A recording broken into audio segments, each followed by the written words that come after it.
Vamos dar início a mais um capítulo do cálice, corrosão e degradação dos materiais. Essa apresentação não substitui a leitura do capítulo. Corrosão, por reduzir em minhas palavras, o ataque destrutivo de um material.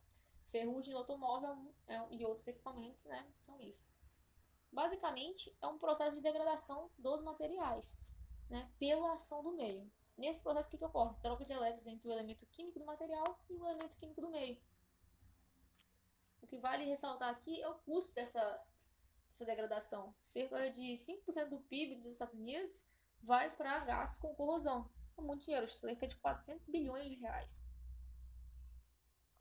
A gente tem dois grandes tipos de oxidação de corrosão, né? A gente tem a corrosão química e a eletroquímica. A corrosão química, ou seca, ela ocorre com o contato direto do material e do agente corrosivo, que foi o que aconteceu naquela imagem anterior do capô do carro. O que acontece ali? A gente tem formação de ferrugem pela reação entre ferro metálico e oxigênio do ar. E o que acontece? Produção de óxido de ferro. Por isso tem aquela carinha ali. E a gente tem a corrosão eletroquímica, que é o que a gente quer tratar aqui, que ocorre na presença de um eletrolito, né, que é uma solução aquosa, e envolve formação de corrente, né, movimento de cargas dentro da solução. E vamos lá. Eu dividi as reações, né, em duas semi-reações, que foi a reação a reação de redox, né, que é essa reação que descreve a transferência de elétrons desse material. Eu dividi em duas: a reação de oxidação e redução. A, a reação de oxidação, ela que é a perda de elétrons e o aumento do número de oxidação, e a reação de redução, que seria o quê? O elemento ele recebe elétrons e reduz seu número de oxidação. Essas reações acontecem simultaneamente. Agora, para entender, né, a corrosão eletroquímica de materiais, a gente tem que entender que quando um objeto metálico ele é inserido numa solução aquosa, os átomos metálicos eles tendem a se dissociar em cátions, né, que são liberados lá na solução, e a formar elétrons livres, costumam ficar no objeto, em quantidade de cargas equivalentes. O ambiente tenta sempre procurar o equilíbrio, a natureza quer o equilíbrio. E esse processo é chamado de oxidação. A liberação de cátions e, portanto, formação de elétrons livres tende a ocorrer até o estabelecimento do equilíbrio, né? No qual isso influi a solubilidade do cátion e a atração que os cátions sofrem devido às cargas elétricas negativas acumuladas na placa. Como eu disse, movimento de cargas tem corrente. Mas se os elétrons livres eles forem continuamente assim removidos da placa, o metal ele continua se dissolvendo. E vai chegar um momento que ele satura. E esse momento é um momento de equilíbrio. E diferentes estruturas, né, eletrônicas dos elementos químicos, elas conferem a cada material diferentes tendências ou facilidades, né, de ganhar ou perder elétrons. A gente sabe também, né? Quanto mais fácil for para esse material perder elétrons, mais cátions são liberados na solução. Portanto, mais elétrons livres são formados até o equilíbrio, né? E eu coloquei aqui na frente questão de potencial. Esse V é um potencial, tá? E esse potencial de eletrodo é uma propriedade que indica a facilidade do elemento químico em reduzir, em ganhar elétrons, e é também conhecida como potencial de redução. Essa unidade é medida em volts ou milivolts, tá?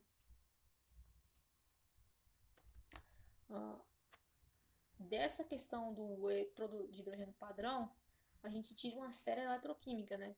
Que ela é uma tabela que organiza os elementos químicos segundo seu potencial de eletrodo. E o elemento químico hidrogênio, né, que é esse caso aqui, ele nele a gente atribuiu o potencial de eletrodo arbitrário igual a 0 volts. E todos os outros elementos eles foram inseridos na tabela segundo sua facilidade em sofrerem redução em comparação com o hidrogênio. E por isso que a gente fala que é hidrogênio, eletrodo de hidrogênio padrão. Tá? Vou mostrar mais à frente uma tabela. Essa é a tabela dessa série. Tá? O alto potencial do eletrodo, né, quanto maior facilidade em reduzir, maior a dificuldade em perder elétrons. Menor quantidade de cátions liberados pela solução e de elétrons livres formados no equilíbrio. Né? Essa é a ideia. Metal com menor potencial corrói. Então, um exemplo aqui. E a gente tem uma outra coisinha. Essa aí eu mostro o elétrodo de hidrogênio padrão. Não vou entrar nessa questão de contas, não. Lá o cálice ele mostra algumas continhas. Eu acredito que o professor não vai entrar nesse mérito, não. Isso é química. Isso é só para vocês entenderem o que é corrosão.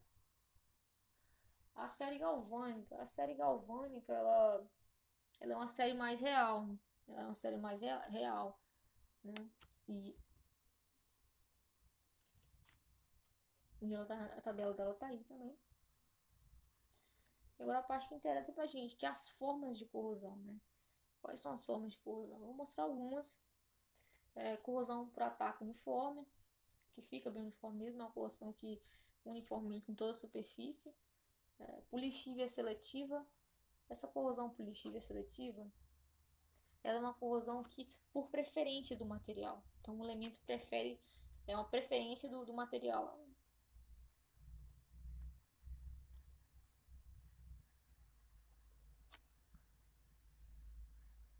A intergranular ocorre no grão, né, na rede cristalina. A galvânica ocorre são diferentes materiais são unidos, né? Em frestas, ruptura localizada da camada passiva. Por pits. Por pits é bem conhecido, dá vários pontinhos, vários buracos na superfície do material corroído. Sob tensão, ocorre nas pontas de fissura e está presente com a tensão de tração. A erosão-corrosão acontece muito em tubos, cotovelos. Nesse caso aí tá numa válvula gaveta, isso acontece muito mesmo. Costuma ser preenchido isso aí. A prevenção da corrosão. Maneira de prevenir, como eu falei, gasto muito dinheiro com corrosão. A questão é mais utilizada é a seleção de materiais.